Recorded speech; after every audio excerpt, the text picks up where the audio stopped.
नाशिकमध्ये महिला पोलीस कर्मचाऱ्यावर बलात्कार झाल्याची धक्कादायक घटना समोर आली आहे। नाशिकच्या महाराष्ट्र पोलीस अकादमीमध्ये ही संतापजनक घटना घडली आहे। महिला पोलीस कर्मचाऱ्याला रात्रभर बेदम मारहाण करून बलात्कार करण्यात आला। या प्रकरणी महिला पोलिसांच्या तक्रारीनंतर नाशिक पोलिसांनी संशयित व्यक्तीविरोधात गुन्हा दाखल करत अटक केली। या प्रकरणाचा नाशिक पोलिसांकडून कसून तपास सुरू आहे। मिळालेल्या माहितीनुसार दिनांक 14 जुलै रोजी नाशिकच्या महाराष्ट्र पोलीस अकादमीत महिला पोलीस कर्मचाऱ्यांवर बलात्कार करण्यात आला आहे।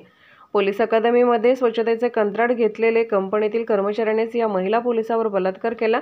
या प्रकरणी महिला पोलीस कर्मचाऱ्याने पोलीस ठाण्यात धाव घेत तक्रार दाखल केली। त्यानंतर पोलिसांनी आरोपी विरोधात बलात्काराचा गुन्हा दाखल केला आणि त्याला अटक केली। आरोपीने महिला पोलिसाला रात्रभर मारहाण करत तिच्यावर बलात्कार केला। या घटनेमुळे नाशिक पोलीस दलात एकच खळबळ उडाली आहे। महिला पोलीस कर्मचारी आणि आरोपी यांच्यामध्ये प्रेमसंबंध असल्याची माहिती देखील समोर आली आहे। सदर महिला पोलिसांनी शारीरिक संबंध ठेवण्यास नकार दिल्यानंतर आरोपीने तिला रात्रभर बेदम मारहाण केली आणि तिच्यावर बलात्कार केला।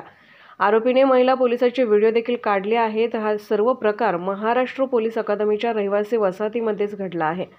सध्या महिला पोलीस कर्मचारीवर रुग्णालयात उपचार सुरू आहेत।